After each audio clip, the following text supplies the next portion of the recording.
torso dutifully follows. I'm out of the chair now, hurtling. Can that possibly be the right word when falling from a height of only 4 feet? Yes, it seems exactly right, toward the garage floor. I can see the concrete rising to greet me. The feeling of helplessness is impressive, if not overwhelming. I can do nothing to stop the impending catastrophe. I have no arms to break the fall, no legs to absorb some of the impact. I turn my head to the side and close my eyes. I wake in the passenger seat of my father's Chevy Suburban. His hands are locked on the steering wheel, his eyes red and wet.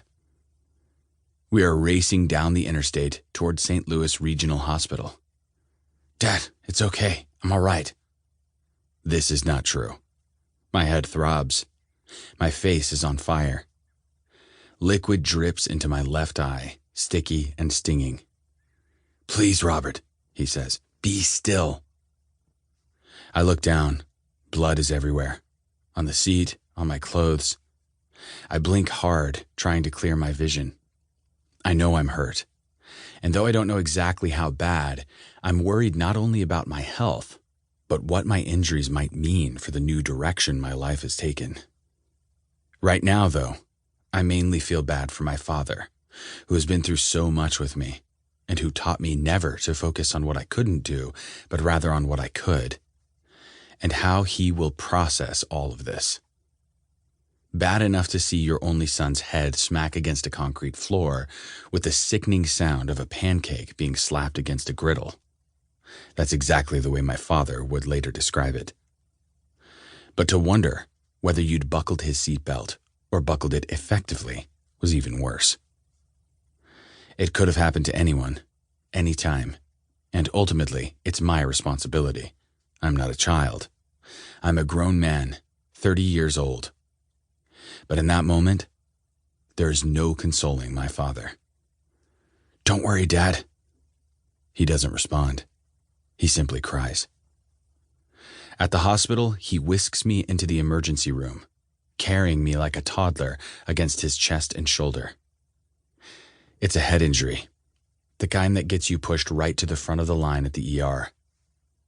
Within minutes, I'm surrounded by doctors and nurses cleaning my wounds and assessing the damage, conversing calmly but forcefully in the staccato rhythm of trauma care. The pain ebbs and flows as they wheel me through the hospital for x-rays and a CAT scan. 6 stitches are required to close the gash above my left eye. But of greater concern are the fractures to my orbital bone and cheekbone. The doctors say I'm lucky. It could have been worse. A face-first plant would have shattered my nose. Had I turned too far to the side, a natural and perfectly reasonable response of self-preservation, I could have struck my temple. If that had happened, I might not have even made it to the hospital. So, yeah, I got off easy. When can I go home? Before anyone can answer, waves of nausea rock me. I start vomiting, and I don't stop until the meds kick in a few hours later. I'm discharged at 7 o'clock the next morning. My head is still throbbing. My neck aches so badly I can barely move, and my face feels as though it's been rubbed raw with sandpaper. They tell me the obvious. I've suffered considerable damage, including a concussion, and that while the outcome could have been worse, I'm going to feel lousy for a while. Take it easy, one of the docs suggests. No work. For how long? At least a couple weeks. My heart sinks.